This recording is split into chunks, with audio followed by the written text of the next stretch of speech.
Welcome, lovers of suspense and devotees of true crime. Before we plunge into the depths of a chilling story, one that will redefine horror and obsession, I have a small request. If you find yourself drawn to unraveling mysteries, intricate webs of clues, and the relentless pursuit of justice, please consider liking this video and subscribing to my channel so you won't miss any of the dark tales yet to come. Your support allows me to bring these haunting stories to life. Now, turn off the lights, take a seat, and prepare yourself for a journey into the heart of darkness. This is the story of the cartographer, a killer whose crimes carved themselves into the very soul of a nation, leaving behind an indelible stain of fear and an unquenchable thirst for answers. The city of Viridian always prided itself on its shimmering modernity, its towering glass edifices reflecting an ambition that stretched to the heavens. It was a city of perpetual motion, of endless possibility, where the hum of life was a constant, comforting symphony, until the hum went silent for some, replaced by a chilling, unnatural stillness. It began subtly, as all great nightmares do. A warm late spring evening, the kind that beckoned residents out of their apartments and onto bustling streets, was shattered by the discovery in Prospect Park. Elena Petrova, a 28-year-old aspiring architect, was found nestled amongst the freshly bloomed rhododendrons, her body posed with a macabre artistry that belied the violence of her death. Her dark hair, usually a vibrant cascade, was meticulously fanned out around her head, forming a halo against the damp earth.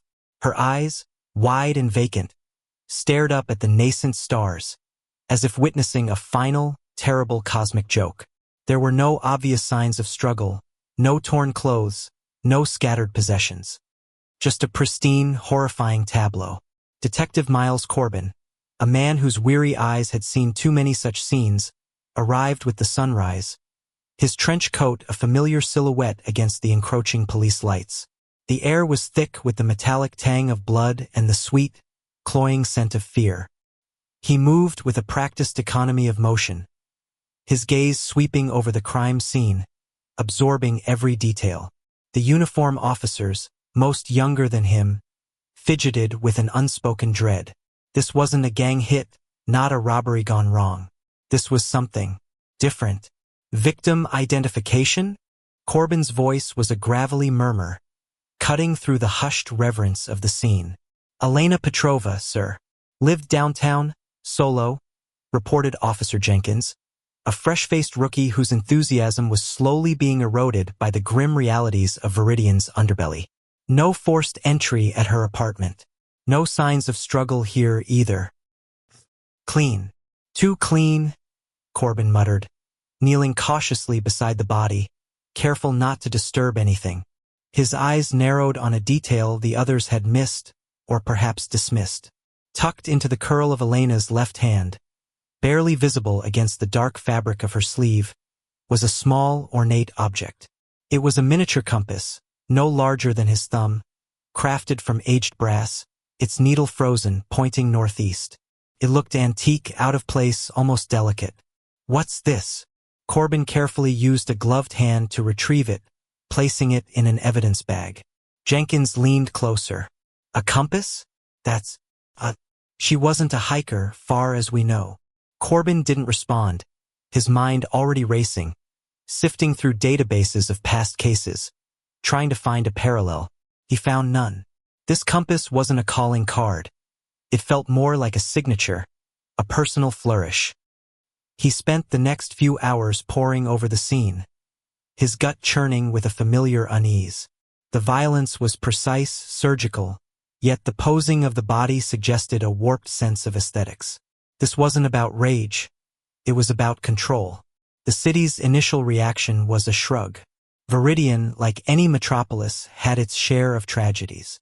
A single murder, even a strange one, was a blip in the ceaseless rhythm of urban life. The local news ran a brief story, highlighting the unusual circumstances, but quickly moved on to a mayoral scandal and the soaring real estate market. Then came the second body. Exactly 3 weeks later, almost to the hour, another discovery sent a jolt of terror through the precinct. Marcus Thorne, a 34-year-old financial analyst known for his meticulous routines, was found in the opulent botanical gardens of the city's affluent Meridian district. His body, like Elena's, was posed artfully amidst vibrant orchids, his expensive suit unruffled, his briefcase resting neatly beside him, and in his right hand, another miniature brass compass, its needle pointing due west. This time, the city didn't shrug. A tremor of fear snaked through Viridian's veins. 2 victims, 2 unusual poses, 2 identical compasses, pointing in different directions. The media, sensing a story of far greater magnitude, descended like vultures. The Meridian killer, they sensationalized, given the location of the second body. The police, led by a grim-faced Miles Corbin, held a press conference, pleading for calm, for information. But their words rang hollow against the backdrop of rising public anxiety. Corbin felt the weight of the city pressing down on him. His office, typically a sanctuary of organized chaos, became a war room. Maps of Viridian were unfurled, meticulously marked with the locations of the murders. Photos of Elena Petrova and Marcus Thorne, vibrant in life, stark in death, adorned a corkboard. The compasses, now carefully catalogued and analyzed, sat in an evidence locker, their antiquated charm a stark contrast to the modern horror they represented. Any connection between Petrova and Thorne? Corbin asked Detective Amelia Vance, his sharp, pragmatic junior partner, her dark hair pulled back in a severe ponytail. Vance was good, sharp, methodical, everything Corbin used to be before the years had worn him down. Nothing obvious, Miles. Petrova was an architect, middle-class background. Thorne was high finance, lived in a penthouse. Different social circles, different parts of the city. No mutual friends, no shared clubs, no financial links. They didn't even use the same coffee shop, Vance reported, running a hand through her hair in frustration. Their only commonality seems to be the manner of death and the compasses. And the precision, Corbin added, tracing a finger over Thorne's autopsy photo. No signs of struggle, no defensive wounds.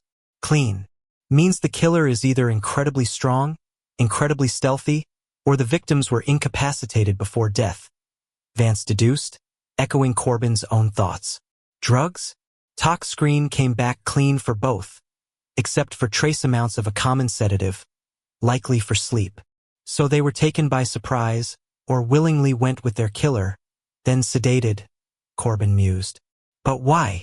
What's the motive here? It's not robbery, not sexual assault. Calculated. It's a statement. He turned to the map.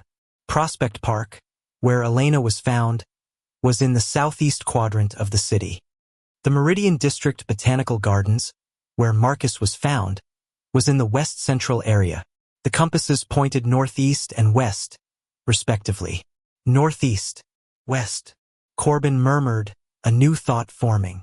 What if the compass isn't pointing to where they were found, but where they were taken from, or where the killer is going next? Vance's eyes widened. A directional clue? That's bold and very specific. Or a distraction, Corbin countered, rubbing his temples. The city was on edge. Calls were flooding in. Every rustle in the bushes, every shadowy figure, was a potential Meridian killer sighting.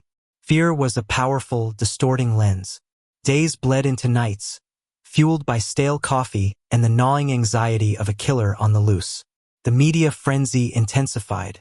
Pundits debated the killer's psychology, profiling them as a meticulous, intelligent psychopath, a puppet master pulling Viridian's strings.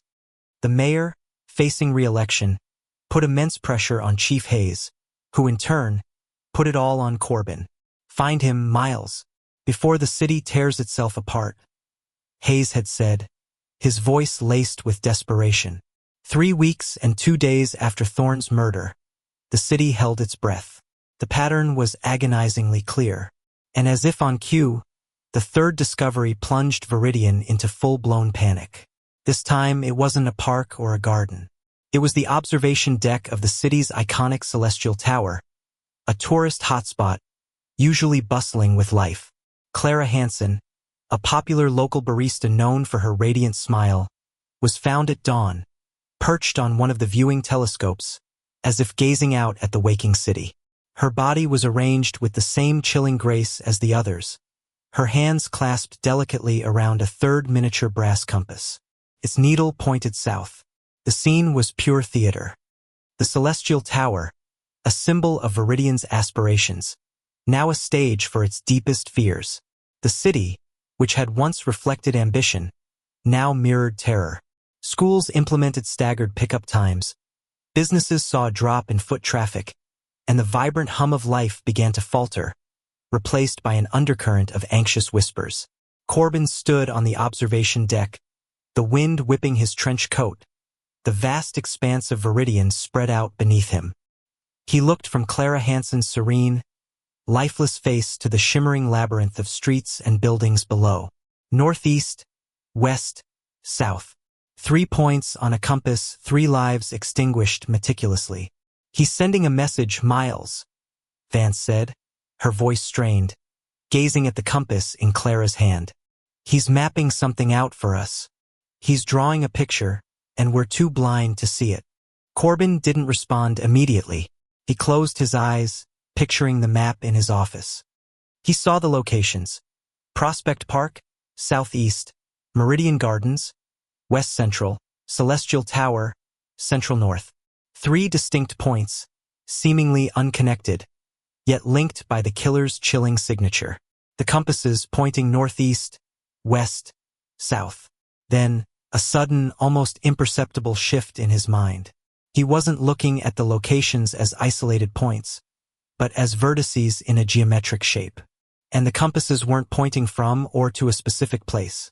They were describing the vectors of a journey, perhaps the killer's own twisted journey through the city, or the path of their victims. "No," Corbin finally said, his voice barely a whisper, a cold dread seeping into his bones. "He's not drawing a picture, Amelia. He's drawing a map." He pulled out his phone, accessing a digital map of Viridian. He marked the 3 crime scenes. Then, with a sudden, horrifying clarity, he started to connect the dots, not just between the crime scenes, but extending the lines in the directions indicated by the compasses. Northeast from Prospect Park, west from Meridian Gardens, south from the Celestial Tower. The lines intersected, not perfectly, but with enough proximity to suggest a pattern, a focal point, convergence. "My God!" Vance breathed, looking over his shoulder at the screen, her face paling. "What is that?" The point of intersection was located in an older, forgotten industrial district on the city's eastern edge, a place of crumbling warehouses and abandoned factories, a place few ventured into, yet historically significant for Viridian's founding. At its heart lay a dilapidated, almost forgotten monument.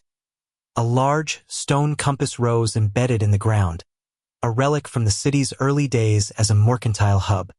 It was known as the Zero Meridian Marker, a place where all paths, historically, began and ended in Viridian. The cartographer, the Meridian killer. The names suddenly merged into a single, terrifying identity. Corbin felt a chill that had nothing to do with the wind. The killer wasn't just leaving clues. He was constructing a narrative, a morbid legend, using the city itself as his canvas. And he was leading them on a very deliberate, very personal journey. "He's not just killing people, Amelia," Corbin said, his voice hoarse, his eyes fixed on the map. "He's guiding us.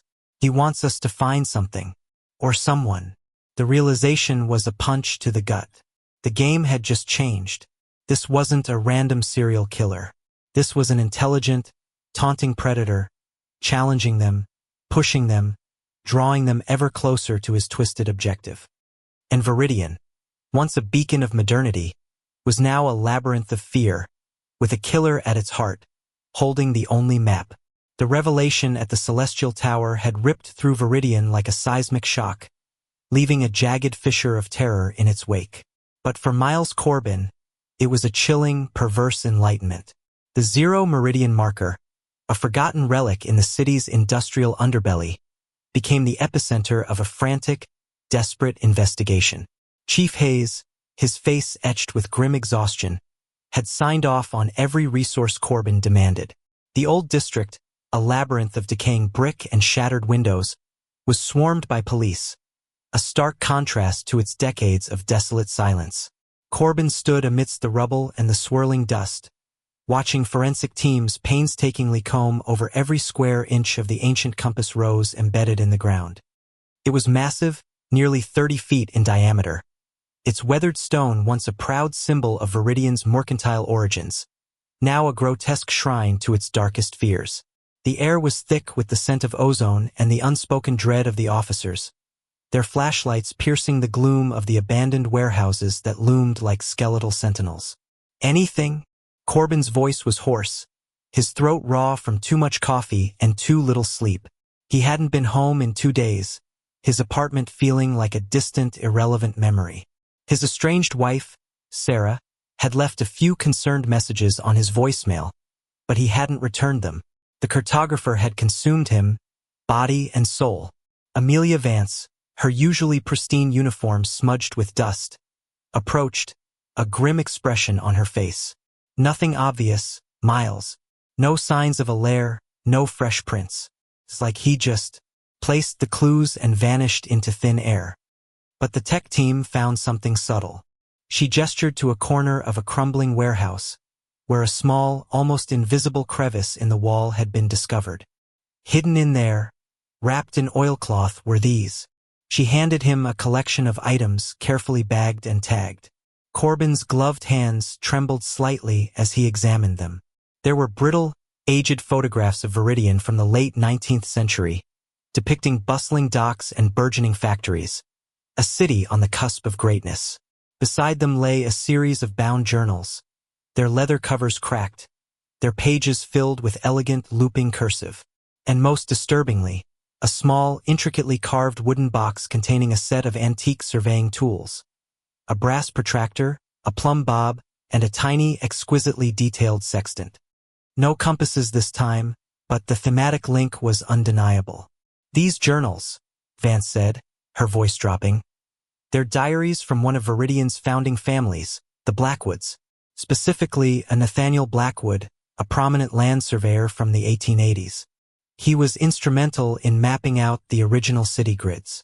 Corbin felt a prickle of unease. A land surveyor, a cartographer. The pieces were beginning to fall into place, forming a narrative far more complex than simple random violence. What do the journals say? We've only skimmed them, but Blackwood seems to have been obsessed with something called the Viridian Meridian. He believed the city was built on specific ley lines, energy conduits, and that its true prosperity depended on aligning with these forgotten pathways.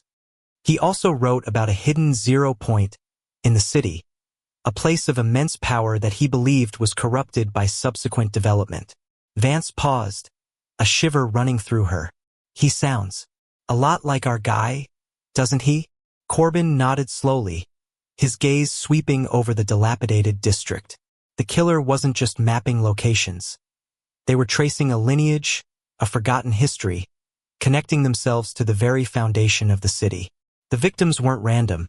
They were part of a pattern, a symbolic representation of something the killer despised or sought to correct. The city, however, wasn't interested in historical nuances. Viridian was screaming. The fourth victim, found exactly 3 weeks and 3 days after Clara Hansen, cemented the city's descent into full-blown hysteria. This time, the location was the Viridian Public Library, a revered architectural marvel. Dr. Eleanor Vance, no relation to Amelia, a renowned urban historian who had recently published a critical book on Viridian's early urban planning, was found in the rare manuscript section, her body meticulously placed on an antique map table, a copy of her own book resting open on her chest. In her hand, another brass compass, its needle pointing due east. Alongside it, a small hand-drawn map fragment, exquisitely detailed, showing a section of Viridian's ancient canal system, long since paved over. The media, now in a frenzy, dubbed the perpetrator the cartographer, a name that simultaneously fascinated and terrified. News channels ran 24/7 coverage, dissecting every detail, every theory. The mayor, his re-election hopes rapidly evaporating, announced a citywide curfew, plunging the vibrant metropolis into an eerie, unnatural silence after dusk. FBI Behavioral Analysis Unit agents arrived, a phalanx of crisp suits and somber expressions. Special Agent Mark Jenkins, a sharp-featured man with a penetrating gaze, led the team. This is a complex, ritualistic narrative. Corbin absorbed the profile, feeling a strange blend of validation and dread. They were on the right track, but the killer was always one step ahead.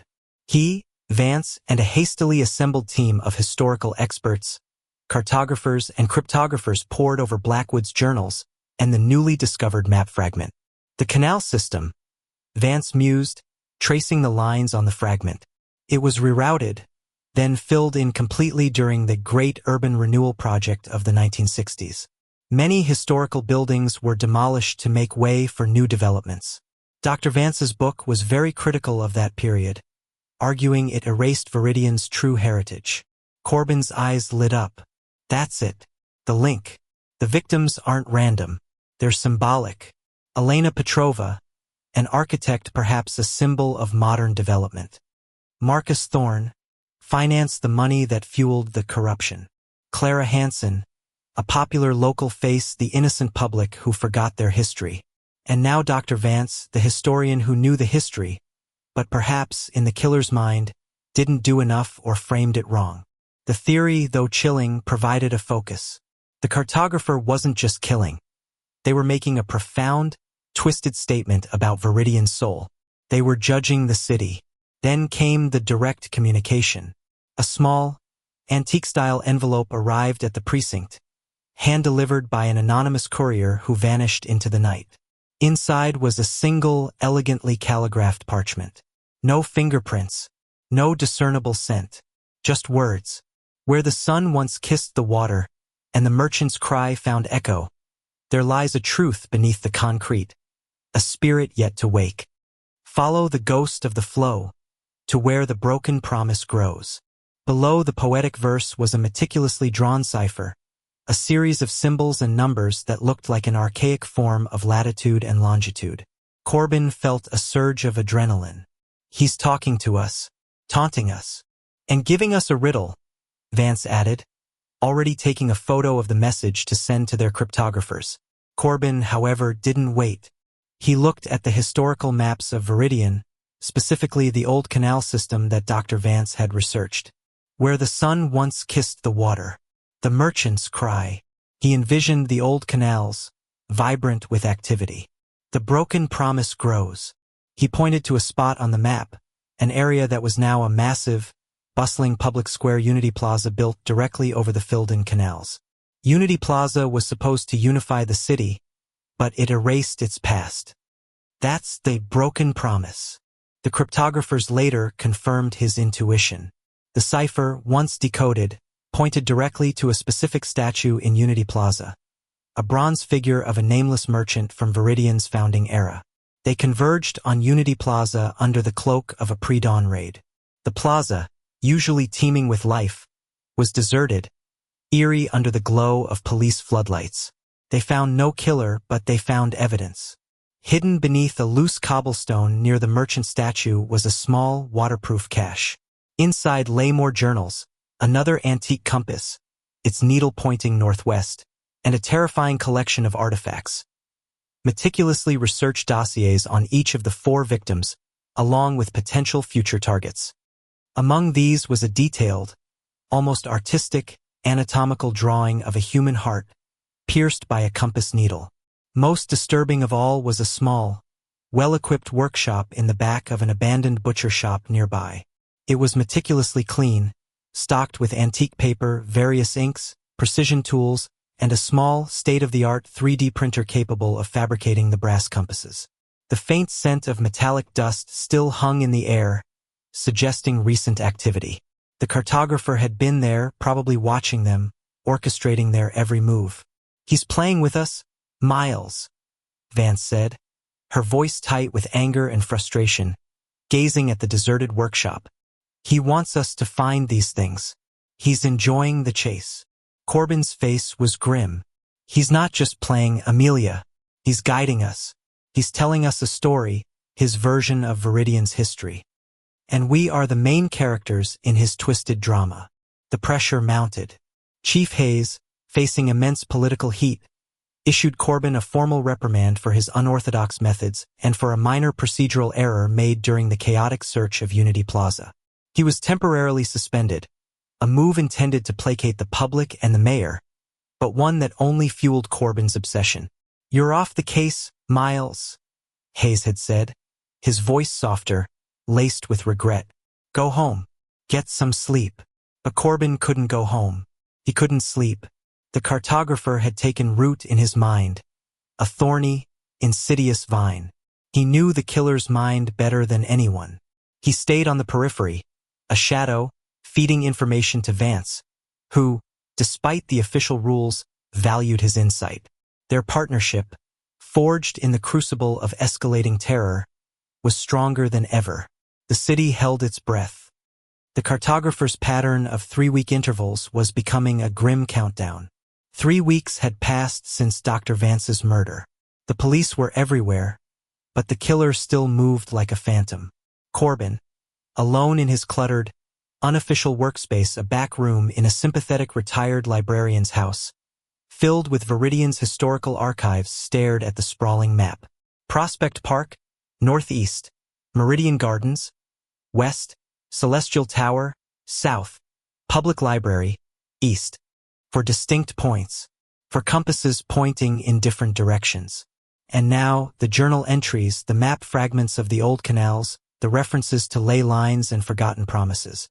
He traced the lines, not just the directions, but the symbolic pathways. Northeast, west, south, east. The cardinal directions, but applied to specific historical grievances. The Viridian Meridian Blackwood had written about the city's true zero point. He overlaid an old map of Viridian from the 1880s with a modern one. Then a sudden, blinding flash of insight. The map fragments, the journals, the compass directions, they weren't just pointing to where the victims were found or where clues were hidden. They were detailing a journey the killer believed Viridian itself had taken, a deviation from its original, pure course. And the victims represented the milestones of this deviation. He found it, hidden in Blackwood's most obscure journal, a passage about a forgotten land claim, a swindle orchestrated by powerful figures in Viridian's early days, dispossessing a group of indigenous people from their sacred ancestral lands, the very lands where Viridian City now stood.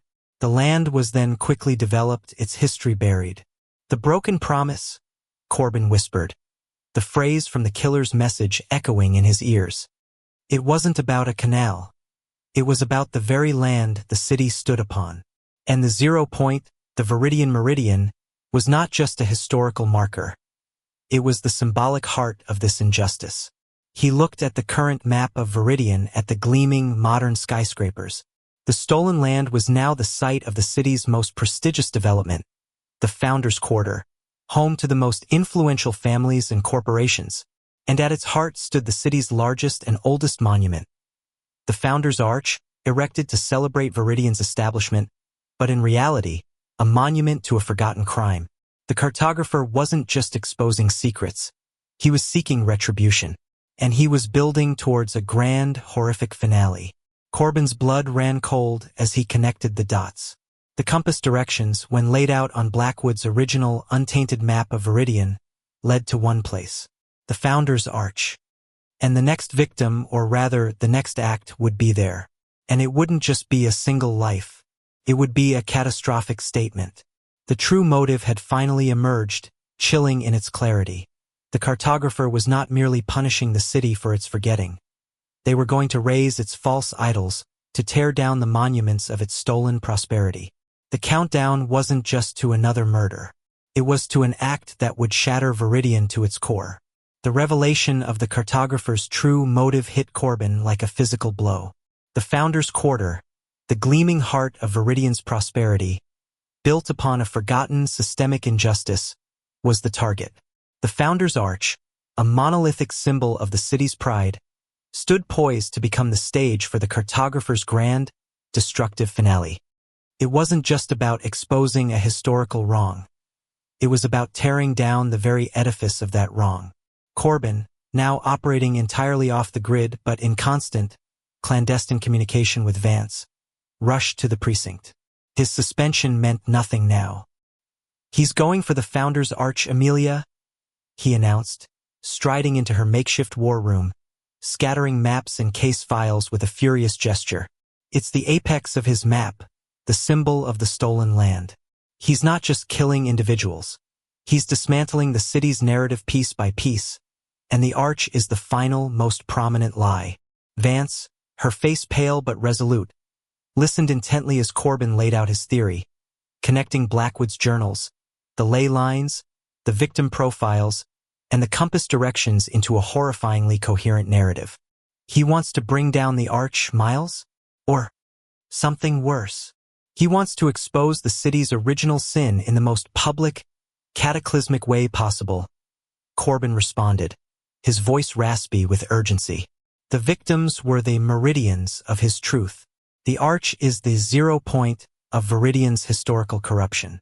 And he plans to make a statement there that no one will ever forget.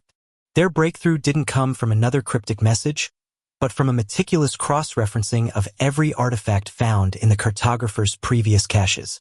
In Blackwood's journals, there was a detailed, almost fanatical, description of an ancient indigenous ritual site, believed to be the true 0 point of the ley lines Blackwood obsessed over.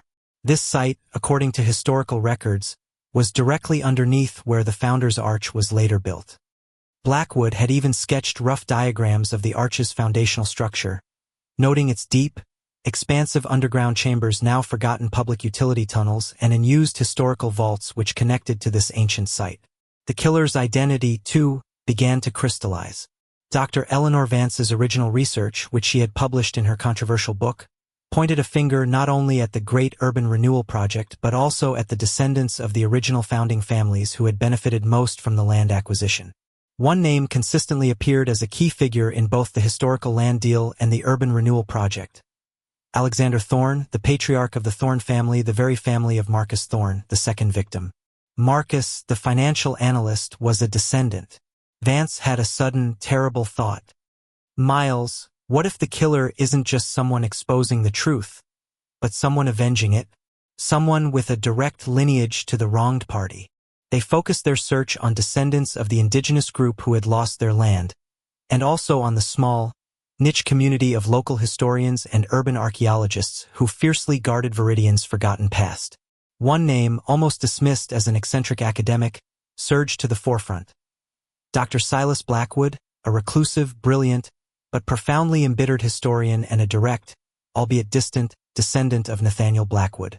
He had been quietly working on an unauthorized, highly critical documentary about Viridian's founding, which had been rejected by every major broadcaster due to its controversial claims. He had also been a vocal critic of the Founder's Arch, arguing it was built on sacred, stolen ground. A rapid search of Silas Blackwood's known residences and academic offices revealed nothing. He was a ghost, but a deeper dive into his digital footprint uncovered something chilling. A meticulously maintained online forum, hidden deep within the dark web, dedicated to the true Viridian meridian. On it, Silas Blackwood, under the pseudonym the Cartographer, had been posting for years, outlining his entire twisted philosophy, his belief in the city's fundamental corruption, and his map to redemption. The final post, made just hours before Dr. Eleanor Vance's murder, was a chilling countdown. He plans to collapse the Arch, Corbin stated, his mind racing, piecing together fragments from Silas's online manifestos and Nathaniel Blackwood's old journals. He believes the Arch, being the symbol of the city's original sin, must be destroyed to realign Viridian with its true meridian, to awaken the spirit beneath. And he's going to use the Arch's own forgotten underground network to do it. He's been studying those plans for years. Chief Hayes, presented with the irrefutable evidence of Silas Blackwood's identity and his catastrophic plan, swallowed his pride. The city went into full lockdown. Every street leading to the Founder's Quarter was blocked. SWAT teams, bomb squads, and every available officer were mobilized. The message was clear. Prevent the cartographer from unleashing his final, devastating act. The chase was frantic. Silas Blackwood, anticipating their move, had already slipped into the labyrinthine underground tunnels beneath the Founder's quarter. Corbin, Vance, and a specialized tactical unit followed, guided by old blueprints and Silas's known obsession with the historical passages. The air in the tunnels was heavy, damp, smelling of ancient earth and the metallic tang of fear. They moved through disused subway lines, forgotten utility conduits, and cavernous vaults, their flashlights cutting through the oppressive darkness. The silence was broken only by their heavy breathing and the distant, echoing clang of metal Silas, methodically setting up his charges. "He's planting explosives," a bomb tech whispered into Corbin's ear, confirming their worst fears. "Looks like old military-grade C4. Enough to bring down a small building. Definitely enough to compromise the arch's foundation." They located him in a massive, circular chamber directly beneath the Founder's Arch, a place of historical significance even for the indigenous people, a ceremonial gathering place, now filled with modern wiring and support beams.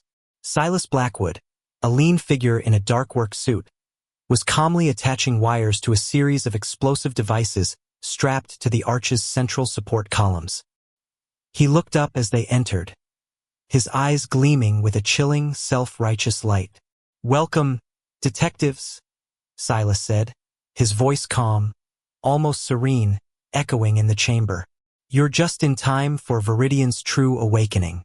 This city was founded on a lie, built on stolen ground, its prosperity a monument to historical amnesia. I am merely the cartographer correcting the error, redrawing the lines of justice." Corbin stepped forward, his heart pounding. "You're a murderer, Blackwood, not a cartographer. You've killed innocent people." "Innocent?" Silas scoffed, a flicker of genuine rage in his eyes. "They were markers, detective. Each one a meridian in Viridian's corrupted history. The architect of its future, the financier of its expansion, the face of its oblivious public, the historian who merely chronicled without truly acting. They all represent the deviation from the true path. And the arch." He gestured around the chamber, at the support columns humming with his lethal devices. "The arch is the heart of that deviation. It must fall for Viridian to be reborn." He held up a small detonator, his thumb hovering over the button. "The truth, detective, is about to shake Viridian to its very foundation, physically and morally." A tense standoff ensued. The tactical team had him surrounded, but a single wrong move could trigger the explosives. Corbin knew he had to talk him down, to appeal to the academic in him, not the killer. "Nathaniel Blackwood," Corbin began, surprisingly. "Your ancestor, he was a man of principles. He sought truth. Do you think he would condone this? This destruction? This murder?" Silas paused, a fleeting expression of doubt on his face. "He knew the truth was buried, detective. He documented it. I am merely unearthing it in a way no one can ignore." Vance, seeing her opening, moved swiftly. While Corbin kept Silas distracted, she spotted a small, unattached wire on one of the charges, a crucial mistake in Silas's meticulous work. In a blur of motion, she lunged, grabbing the wire and yanking it free just as Silas, seeing her movement, pressed the detonator. Nothing. Silas's eyes widened in shock, then in a cold, furious realization. He screamed, dropping the detonator and lunging at Vance, a hidden blade flashing in his hand. Corbin, anticipating the move, tackled Silas, sending them both crashing to the ground.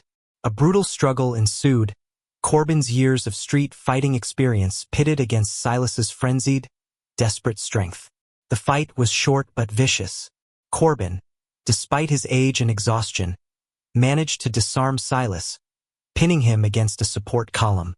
The killer, defeated, looked up at him, not with fear, but with a strange, messianic fanaticism. "You may stop this act, detective," Silas gasped, blood trickling from his lip. "But you cannot unmap the truth. Viridian's true history is now revealed. Its foundations are shaken, whether the arch stands or falls." Minutes later, Silas Blackwood, the cartographer, was led out of the tunnels in handcuffs, his face illuminated by the blinding flash of news cameras. The founder's arch still stood, but its integrity had been compromised, its very foundations scanned for damage. The city breathed a collective sigh of relief, then a gasp of horror as the full extent of Silas Blackwood's motives and the historical injustices he sought to expose were laid bare by the police. The aftermath for Viridian was profound. The city, saved from physical destruction, now faced a moral reckoning. The story of the stolen ancestral lands, long buried, resurfaced, triggering protests, demands for reparations, and a complete reevaluation of its past. The Founder's Arch, once a symbol of pride, now stood as a silent, controversial monument to a forgotten crime. It was closed for extensive repairs, both structural and symbolic. Miles Corbin, his suspension officially lifted, walked away from the case a different man. The weight of the cartographer's map, of the city's hidden sins, settled deep within him. He eventually retired from the force, the years of darkness finally catching up, but not before ensuring that Amelia Vance, now a highly respected detective, continued to champion justice, never forgetting the shadows that lay beneath the gleaming surface. Viridian City slowly began to heal, but it was forever changed. The cartographer had failed to destroy its monuments, but he had succeeded in shattering its illusions. The map of its future would now be drawn with a painful awareness of its past, a constant reminder that sometimes the most dangerous truths are those buried beneath the very ground we stand on. And in the quiet corners of the city, people whispered, wondering if Silas Blackwood, the embittered cartographer, had, in his own twisted way, actually won. He had forced Viridian to look at its own heart, and what it saw there would haunt it for generations.